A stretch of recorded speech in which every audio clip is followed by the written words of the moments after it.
I hear you, man. So my next question, Mr. Norm, uh, the attributes it takes to be a 16 start kicker in the NFL. What are some of the attributes that makes a kicker successful, like the preparation aspect of the game? And to go along with that question, what did you do to have an 18-year career in the NFL? Well, you know, it is to get your foot in the door and get started in the NFL can be a challenge. And you got to kind of be at the right place at the right time and have a couple of breaks. And not always, but it a lot of times, if you ask people, there was something that happened that gave them an opportunity. Some people are pretty darn talented that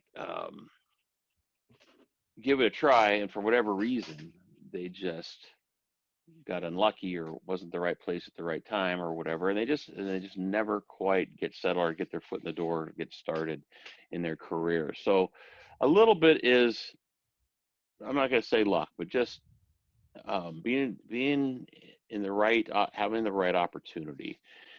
And you don't always get to choose that. Um, and as far as preparation and everything, I think the preparation for me was just my sports background. You learn in basketball to be able to sink those critical free throws when you're kind of there all by yourself and people are yelling and cheering and everything, and you learn to block that stuff out. And when I played football, I never left the field except for two plays. I was not on the kickoff return or the punt return, but I was on every I started on offense, I started on defense, I was the punter, and I was the kicker. um and so when you're just grow up.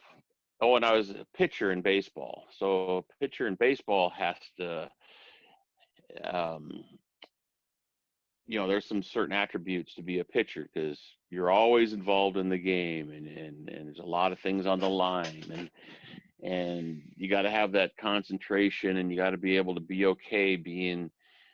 Now I kind of hate the limelight, but at least in those positions of sports, um, you just kind of learned to be okay in those positions, in those kinds of situations. When I got to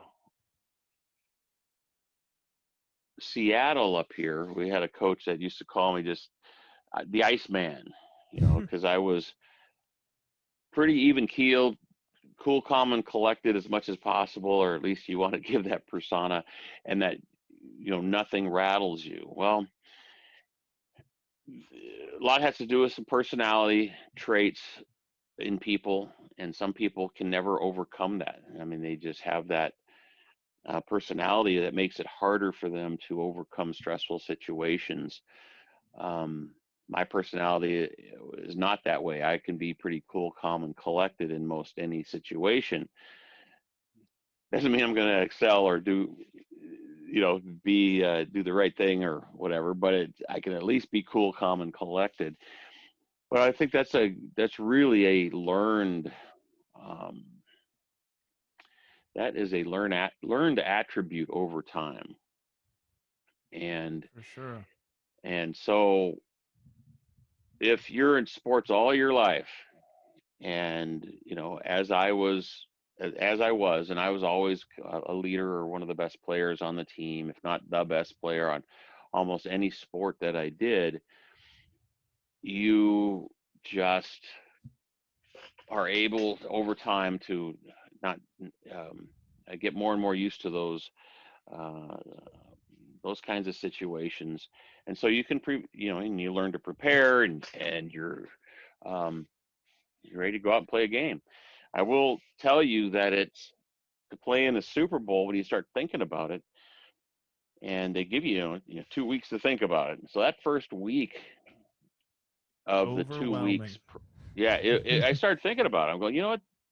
I think I was in my 14th year at the time, and this was the thought that I started thinking about. I go, man, this is one of the biggest stages in the world. There's going to be people in all kinds of countries all over the world that are going to judge my 14-year career and judge me on one game because they don't know who I am, but they're going to know if I make a kick or miss a kick. And when I started thinking about all that kind of pressure about so many people don't know who Norm Johnson is, but they're going to know, after this game. And if I don't have a good game, holy cow, I'm going to be known all over the world as whatever, fill in the I fill in the understand. blank there. And I started having a lot of anxiety over that actually. I'm like going, man. Then the second week comes because the first week's a lot of media. You don't do that much practicing, and it's all getting your media out of the way, and you have these giant press conferences. You'll have a podium, and there'll just be a sea of people, and it was it was really kind of interesting. And I'll tell you a little side note about what happened to us. So in Pittsburgh the year before, I was not there, but I heard what happened. They were supposed to go to the Super Bowl the year before, and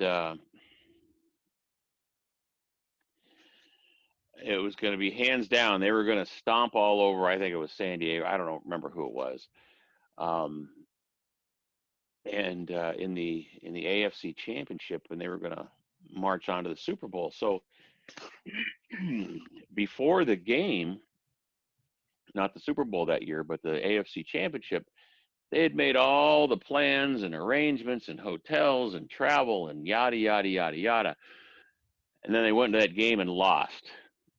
And Jeez. so the next year, they're like, nope, we're not making any plans, no expectations going into that AFC Championship game. We're not doing that again.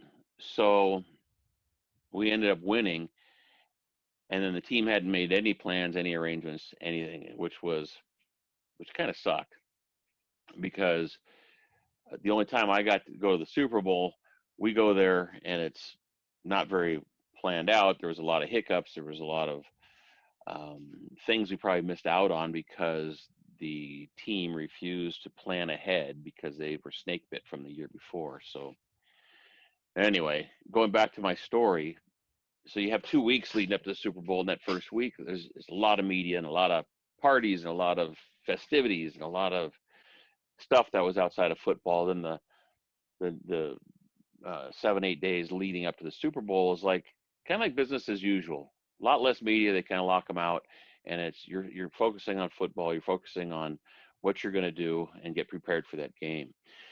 So that first week was where I just had a lot of anxiety thinking about it.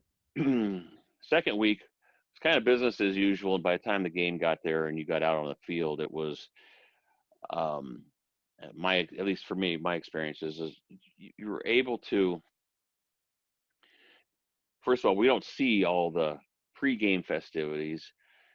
We only see it as we go out play a game, and at halftime it's just a much longer halftime because we don't get to see any of that. We're focusing on the game, and so it became just another game. And so I was very glad that for me it turned out that way, that I could just get on the field and just do what we'd been doing, and do what I'd been doing for a long time. And I think most of the guys can um, probably have a similar view or would say something similar about that game, especially the ones playing it for the first time. Is that there was a lot of buildup and stress, and then it just became another game.